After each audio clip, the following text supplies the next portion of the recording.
What's up guys, and welcome back to the channel. If you are new, please make sure you subscribe and also like the video so we can get more of these daily MMA videos out to you guys. In our first news story of the day, we got Michael Bisping. He recently ranked Nate Diaz at number 7 on his list of greatest trash talkers in UFC history. The account stated that the 37-year-old veteran has always had an attitude about him and took to example with his fight against Conor McGregor. After calling out the Irishman for a while, Nate Diaz accepted the fight against him on 2 weeks notice and managed to win by submission at UFC 196. Bisping had this to say about the Stockton native on his YouTube channel. Leg alone, Rampage is in my top 10. Number 7, Nate Diaz. Now, Nate Diaz is one of the most uniquely charismatic characters in UFC history, and if anything, is actually underestimated when it comes to his talents in talking his way into huge money fights.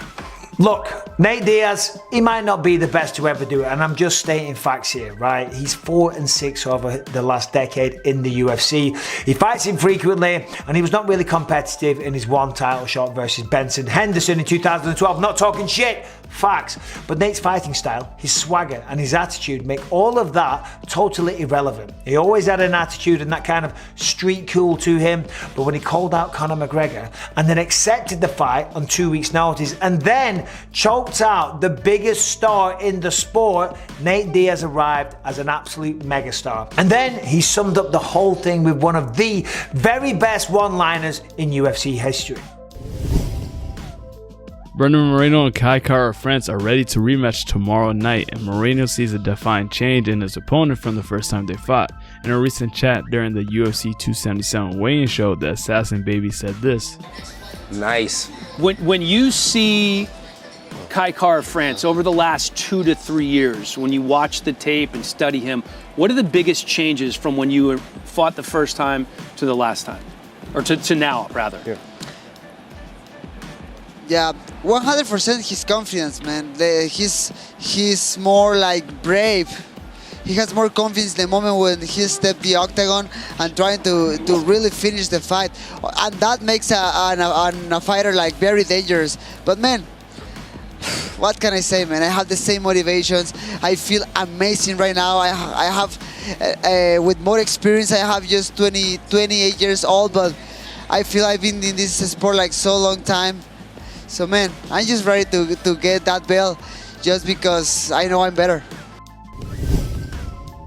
Darren Till recently posted a series of training videos and thanked Khamzat for helping him push through the limits. The Gorilla and Boris has been training together for a while now, and it seems like the time in the gym with Shamaya has helped the Englishman in what has been a difficult period for him. Till wrote in his recent Twitter post.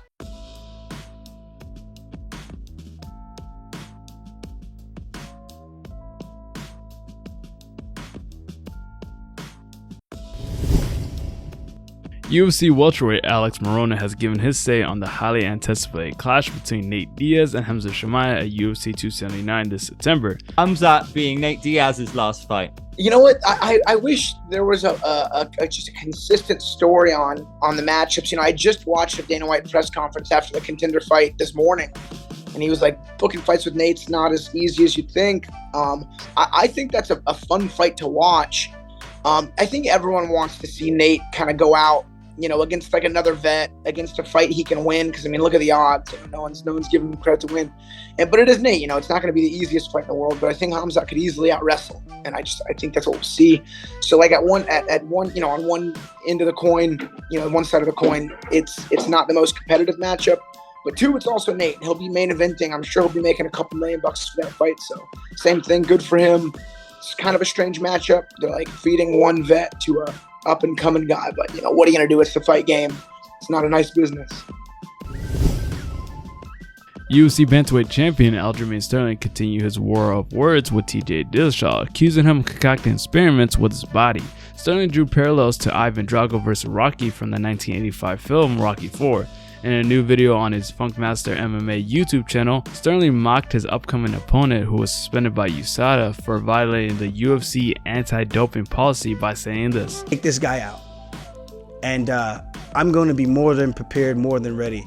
You know, because while you're in the lab and concocting all types of experiments for your body, I'm actually in the lab and putting in some physical work. That's the difference. And I'd like to think this is kind of like Rocky IV maybe not Rocky 4. This is kind of like Ivan Drago versus Rocky. Let's just leave it at that. One guy's training out in the woods, in the wilderness, doing it the old school hard way, blue collared way, hard work and work ethic, blood, sweat, and tears, while this other guy's hooked up to these lab machines and getting injected with all kinds of shit. So that's TJ. Derrick Lewis and Daniel Cormier were recently reminiscing about their heavyweight title fight in 2018.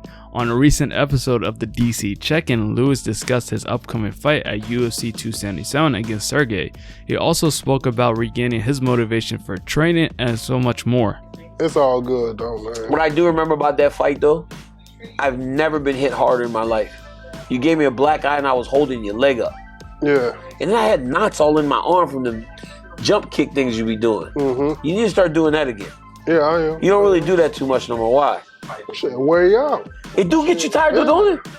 That's why I never jumped. Start jumping in the octagon. I know you was trying to pick me up too. The crowd knew it too. I heard the crowd try to get all loud. Oh. Sean O'Malley has quickly become one of the biggest names in the UFC. He is currently the 13th ranked bantamweight, but has a chance to make a major leap in the rankings at UFC 280. O'Malley will face off against former bantamweight champion Peter Yan, who is currently the #1 rank in the division. A win against Peter Yan could give Sean O'Malley a title shot in his next matchup. While on the MMA Hour with Ariel Helwani, O'Malley was asked whether he or his management have been told that a win would guarantee a title shot. The 27-year-old gave an interesting reply. Second, you're getting a title shot. Like, is that in writing or at least been verbalized to you guys? I am my management. So, are you solo now? No, I guess.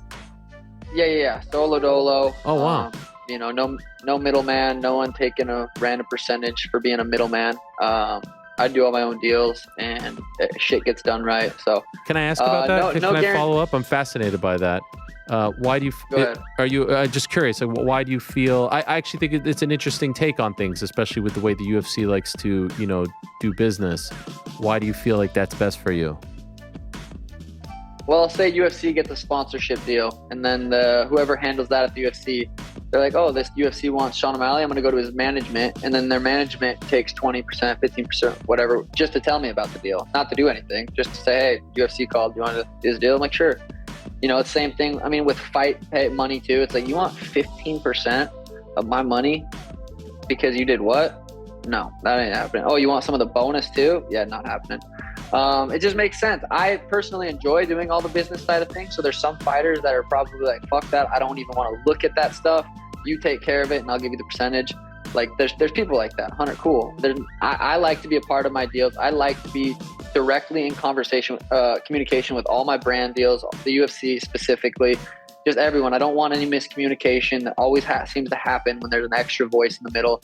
And it's just not necessary, at least for me. I don't want to talk for everyone, but it's nice getting that check, and it's not, you have to write your 15%. You pay the coaches, I pay Brandon, I pay Tim, you know what I mean? It's like, I don't want to write a check to a management team for really not doing much.